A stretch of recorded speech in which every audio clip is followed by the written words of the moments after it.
Bismillah, alhamdulillahi wahdah, wassalatu wassalamu ala man la nabiyya ba'dah, amma ba'd.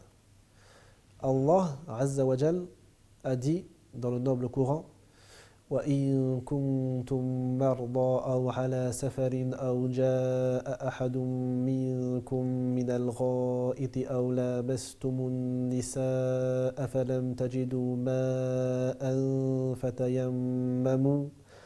فتيمموا صعيدا طيبا فامسحوا بوجوهكم وأيديكم إن الله كان عفوا غفورا.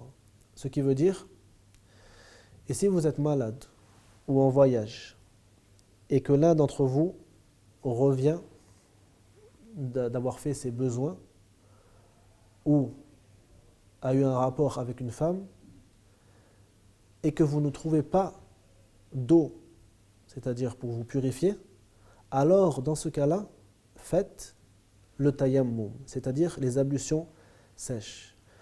Faites le tayammum avec de la terre bonne et passez vos mains sur vos visages et vos mains. Certes, Allah est clément et pardonneur. Dans ce verset, Allah a indiqué aux musulmans une dispense pour quiconque ne trouverait pas d'eau ou ne pourrait pas utiliser d'eau pour faire ses ablutions. Cette personne doit utiliser une terre pure avant de faire sa prière pour se purifier. Ceci s'appelle at-tayammum ou les ablutions sèches. Les ablutions sèches ont des conditions. La première condition, il faut que la terre utilisée pour ces ablutions sèches soit pure. Il ne faut pas qu'elle contienne une impureté telle que de l'urine ou autre.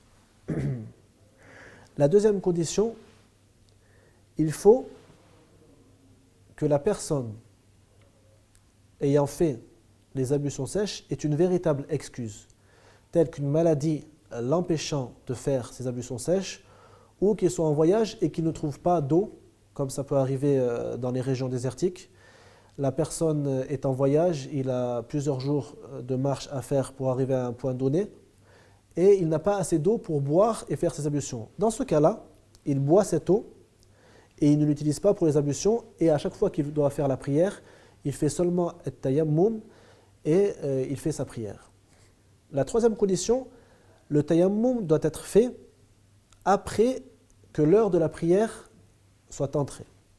C'est-à-dire, si il doit prier al-dhuhr, il ne lui est pas permis de faire un tayammum avant l'appel à la prière du dhuhr et ensuite de prier le dhuhr avec ce tayammum. Il doit absolument attendre que l'appel à la prière ait été fait ou ait commencé et ensuite faire le tayammum pour pouvoir enfin prier.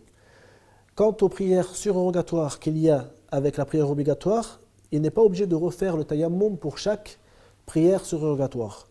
Mais lorsqu'une autre prière obligatoire vient, il doit refaire le tayammum. Le tayammum du dhuhr n'est pas valable pour al-asr. Il doit refaire le tayammum lorsque l'appel de la prière du asr ait été fait, même s'il n'avait pas cassé son état d'impureté. Et la dernière condition est le fait que cette personne ait fait son possible pour pouvoir trouver de l'eau, s'il n'a pas l'excuse de la maladie.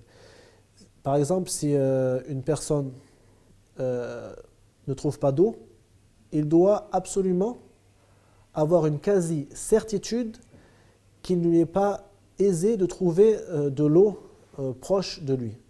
Si il n'a pas cette quasi-certitude, dans ce cas-là, son tayammum n'est pas accepté et n'est pas valide.